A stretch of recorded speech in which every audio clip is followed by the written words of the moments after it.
Okay, moving on to the cultural impact of both of these albums, bro. Like, in your opinion, what album out the two had the biggest cultural impact?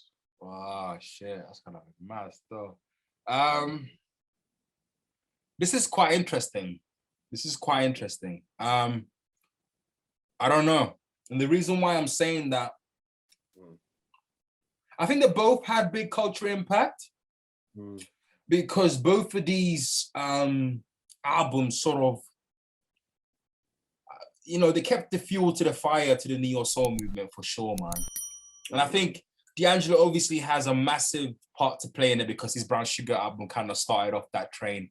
And then you have loads, then I think you had Erykah Badu follow it, then you got Maxwell follow it, yeah. And then through that long period, we got the Miseducation of Lauryn Hill, which went skyrocketed as well, do you get me? Which just took it to that next level. The next level. And then obviously we followed it up with D'Angelo. But of course, then Lauryn Hill, she was suffering her mental health issues, so I think she didn't release anything. And I think D'Angelo a year or two after didn't release anything. But then we had India Arie.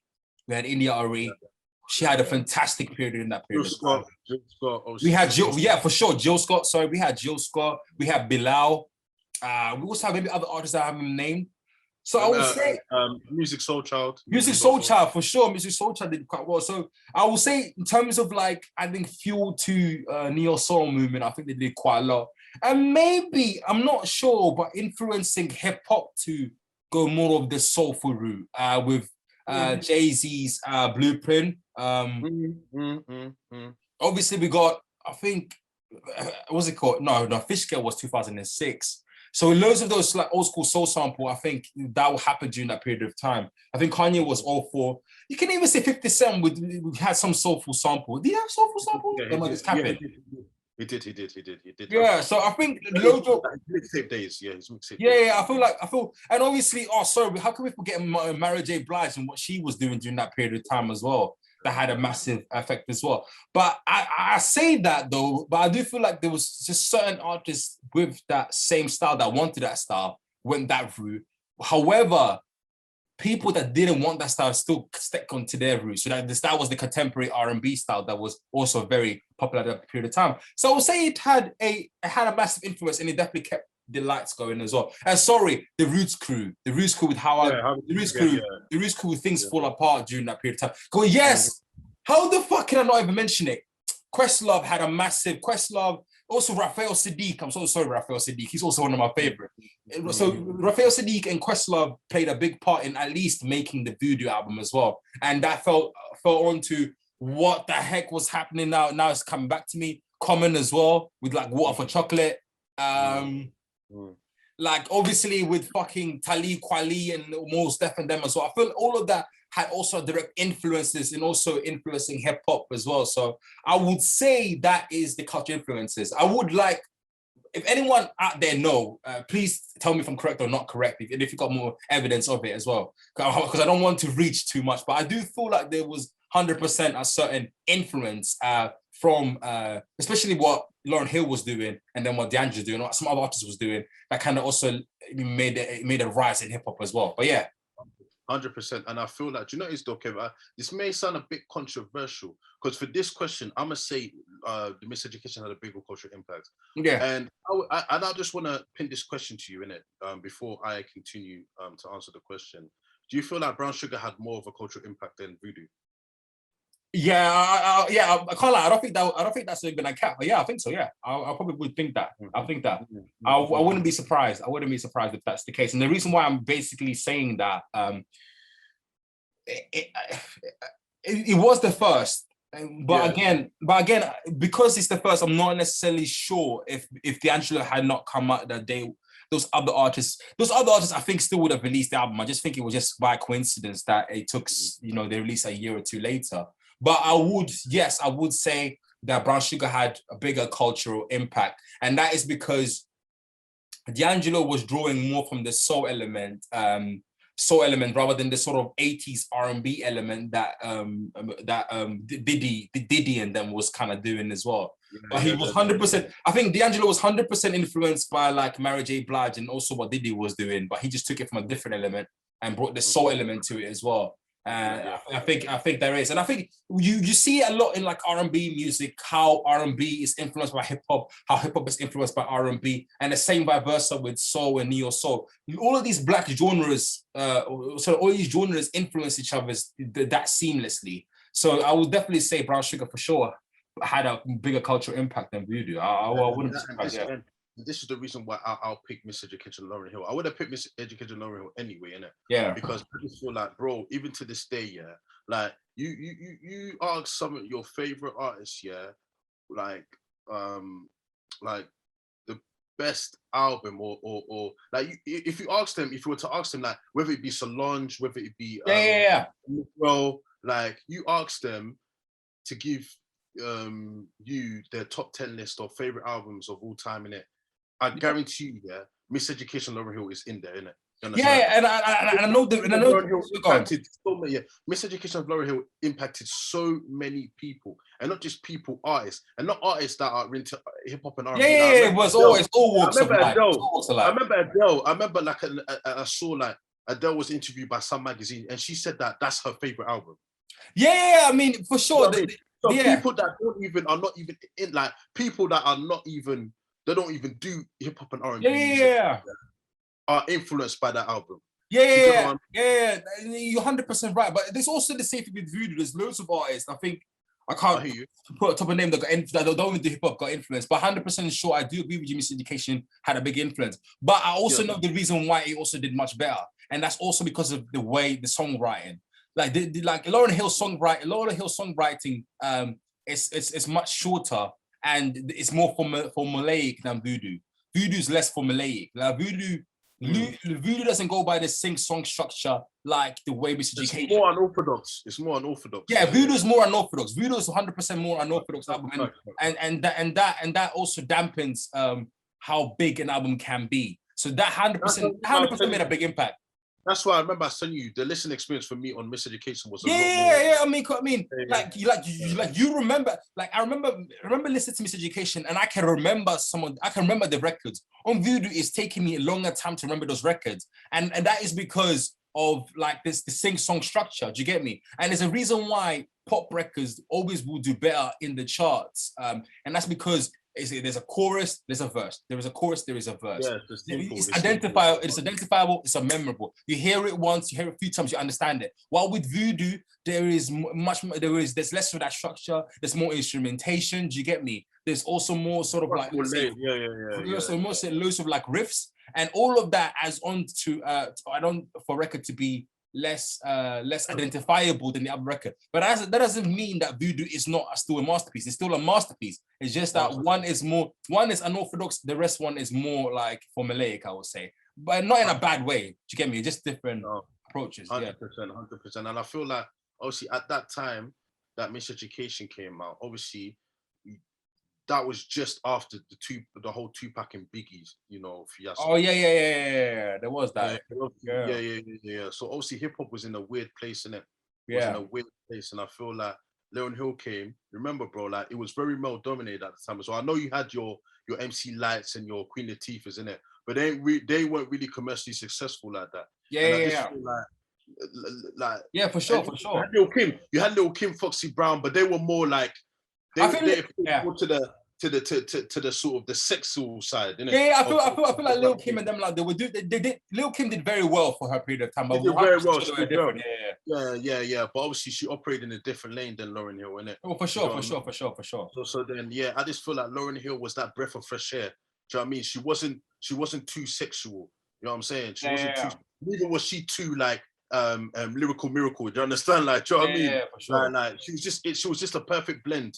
You know what I mean? Like she was just a perfect blend of just in between, in it. And man, like what she did again for that album, like just in terms of commercially, and the amount of accolades that she got from it, the amount of notoriety that she got from it, Kevin, what she did has still not been repeated by another female rapper, bruv. You know what I'm saying? Yeah, I feel like I And feel this like was over 20 years ago, bro.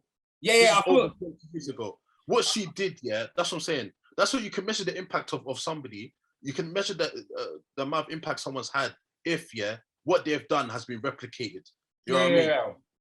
And what she's done has not been replicated. And it's been, what, 21, 22 years? I Do you feel get like what I mean? yeah, I feel like Cardi B, she smashed one of her records, which is the first female number one, and that was like in 2018. So There you go, bro. in terms of that That's record, in terms of that one record, that stood for a long period of time. But yeah, some of the records that she set was disgusting, and loads of them are still there. Yeah, and like I said, Kev, if you were to get like 30 people in here, yeah, 30 people, ask 30 people, random, they can like R&B, they can like rock, they can like country, they can like folk music, whatever, innit? Bro, I guarantee you, more people will say, yeah, that, yo, The Miseducation of Lauryn Hill was their favorite album.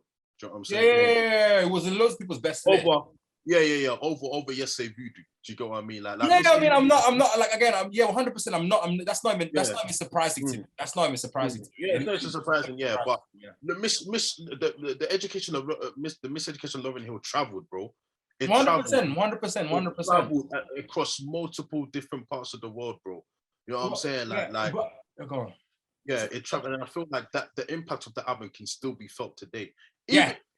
You know, like more so than Voodoo. You know what I mean? Like, Yeah. one of the greatest albums of all time. But even in today's world, bro, the Yeah. Miseducation can be felt. Because, bro, trust me, I know so many people that are aspiring singers and aspiring. Yeah, it's the Miseducation to look up to.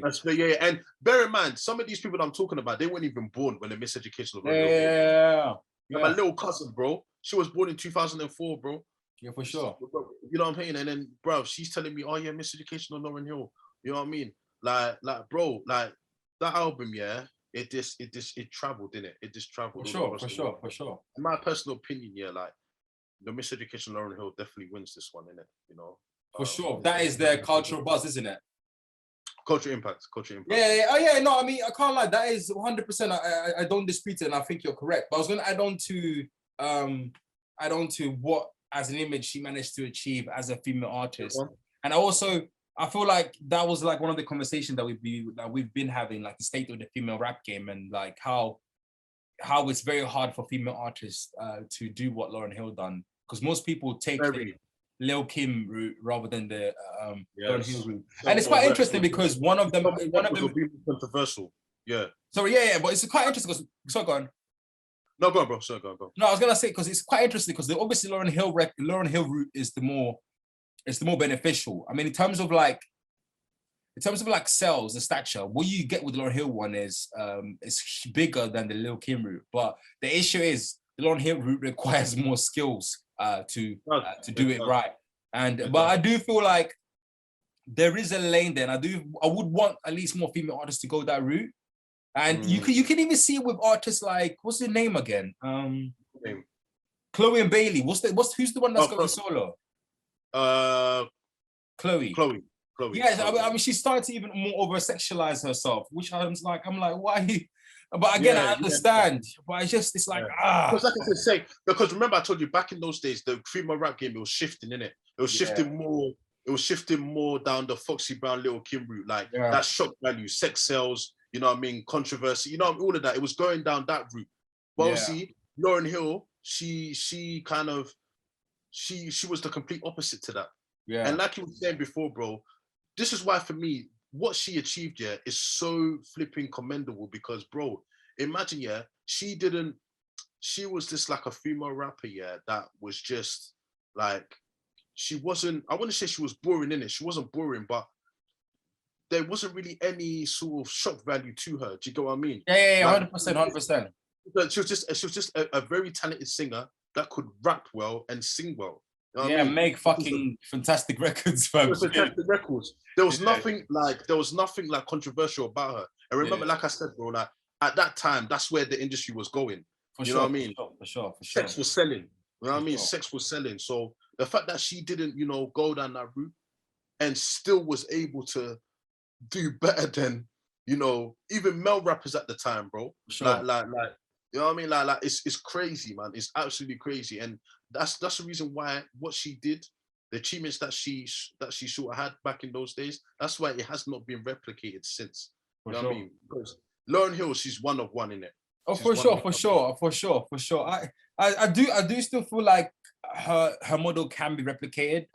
But obviously, not necessarily one needs to aspire to do it at a high level. I just feel like you can, because there's so many artists that did very well, after she kind of went off the radar, like India Arie and Jill Scott, and you can combine that with the hip hop element. But I'm not exactly sure why there weren't more artists that continued on, especially female rap artists. I don't understand why, and probably a lot of it, music comes from the environment that people grew up in. Do you get me? And loads of these people probably come from very sort of street orientated environment where females essentially are reduced to just the physical appearance. Do you get me? And then they will use that to their advantage, and probably that's the big reason why we haven't yet seen a Lauryn Hill hybrid come out, really. But yeah. Moving on to the last topic that we're gonna discuss, and that's the replay value, bro. Yeah. Like, so for you, on a personal level, out of these two albums, Voodoo, Miseducation of Lauryn Hill, what has more replay value for you? They both have loads of replay value. Like, they both have loads of replay value. I mean, they can be just the day, especially with Voodoo, when I just decide, you know what, let me listen to Send It On, and I'm just sitting there marveling at D'Angelo's falsetto. Or it could be, it's just so effortless. Or it can be like, I'm like, oh, let me hear, I used to love him, And again, that is, even that collab is disgusting as well. You got Lauryn Hill and Mary J. Blige at her peak, fam. Do you get me? Going back to back, fam. Do you get me? And talking about love and heartbreak. So both of those albums have such an immense replay value. If I would have to, I don't know. I think it'll be a draw. And the reason why I'm saying that is because obviously I started off listening to Miseducation of Lauryn Hill. But then I started off, and then after that, it went on to listening to Voodoo. And they both have had massive replay value. So probably for me, it's a draw, I would say. What about you? Yeah, bro, I can't even lie, man. I think for me, before I would have definitely said Miseducation of Lauryn Hill, innit? And even though maybe I might still say that, I feel like it's a lot closer for me, innit? Yeah. Because, with my new listening ears, like for me, Voodoo, again, I know I prefer Brown Sugar to Voodoo, but that's just because of just personal reasons, innit? Like, I feel like Voodoo is definitely on par with Brown Sugar, innit? But yeah, I think for me it's a lot closer than it was before, innit? Like, I think I slightly will say still Miseducation of Lauryn Hill, but bro, tomorrow I could change my mind, innit? Yeah, there is that. There is. I think one of the things I will say, is if I was to pick my favorite record out of these two albums, overall, it would have to be Send It On. Do you know what I mean? What do you mean? Like, well, like who? Yeah, like, so if I had to pick a favorite record, overall in it, you know what I mean? Overall, out of the Miseducation and yeah. Jesus Christ, man. It's mad, isn't it? Yeah, Send It On is phenomenal as well. Send It On is absolutely devastating. Like, for me, I definitely agree with you that, like, Tell Him is probably the best song on Miseducation, innit? Whoa. And then obviously Send It On for me is the best on Voodoo. It would have to be out of those two, innit? And if you had to, like, you pick Send It On. Yeah, I'll pick Send It On. I can't deny it. I can't lie, fam. That's a fair pick to make. Would I make that pick? I don't know, because it's just Send It On is just. And don't even get twisted as well. Like, let's not even forget, like, because we haven't mentioned this song at all. X Factor. X Factor is phenomenal, of course. X Factor is phenomenal. Phenomenal record. For sure. That's definitely one of my favorites. But yeah, man, if I had to pick my favorite record overall out of these two albums, it'll be Send It On. Yes, Send It On is. Send It On is just. Sometimes I'll just play that song, that song in isolation, and I'll just be like, bro, like, it literally makes you want to break down, fam. You get me? And I don't know if you've seen him perform it. I've never seen it. No, I never have. How is it? Oh my, like, there's a video to it, bro. Like, honestly, you just feel like you just want to cry for no reason, man. Because even the way he performs it, yeah, like my days, like people in the crowd, they're just like they're fainting, bro. Like they're in awe, innit? Like that song, yeah, it's just so powerful. Like it's so powerful, and it's like the way D'Angelo is like it's proper raw emotion, innit? You know what I mean? Like it's proper, like you can tell D'Angelo singing it from a genuine place. Bro, that's what I'm trying to say. If you want to make a love song, then Send It On is fantastically a great example of how to make a phenomenal love song. And his falsetto is so beautiful on that record. Like it is. Like I understand your pick, because for me, Send It On like is in my all-time favorite records of all time. Top 20. Yeah, it's in there. Like it's phenomenal song. Like this is one-of-one songwriting. Like this is the like this that and that's the same thing I was saying. That's the song for me. Every time I hear it, I think of Al Green. But I still know for a fact Al Green couldn't make that record. And Al Green has made loads of fantastic records. And I think Al Green is phenomenal. But the fact that Al Green cannot make that certain song, but D'Angelo can, makes me think that this guy is on another planet. When he's out on form, he can just go Zen level, fam. But yeah, I understand your pick. Yeah, and I think also as well, like as individual songs, yeah, I feel like Voodoo has better songs in it, individually in isolation. But as an album on the whole, but as an album on the whole, obviously for me, like the Miseducation is more cohesive in it, and the listening experience for me is I would say is better in it. But again, in isolation, Voodoo has better songs than Miseducation. Better quality of songs, in my opinion. So that's what I'm saying. For me, it's a lot closer in it, but I'll slightly still go with Miseducation, but it's very close. Oh, so does that segue into the last bit? So which one of you pick here? Yes, this conveniently segues into our last bit that we're going to discuss, which is obviously, if we had to pick, that's the name of the show. So okay, man, I'm gonna put you on the spot, bro. These two albums, if you had to pick one, which one would you pick and why? I'll pick Voodoo. And again, this is 55-45. Maybe even less than that. But we're talking about maybe even less than that. We're talking about, maybe 2% differences each. And the reason why I will pick Voodoo is because I like it as a full-blown album experience. And as I said earlier on, there's certain records that I don't like, Miseducation of Lauryn Hill. But if I was in the position and I had a choice if she should include those records or remove those records, I would still say that she should still include at least some of those records, because those records do serve an important function within the album. I just don't like the execution, but I still respect people who like those records and think they are good records. I don't have no problem with that. But for me, I will pick Voodoo. And the reason why I would also pick Voodoo is because of how unorthodox it is. It's less formulaic. It's less formulaic. It's certainly someone who's taken more risk. But again, Miseducation, there's also risk in other areas. Do you get me? Just because it's less formulaic doesn't basically mean that it's not as good as Voodoo. Do you get me? Essentially, it's all subjective. Do you get me? They both are powerful, phenomenal albums. But I would pick Voodoo. What about you?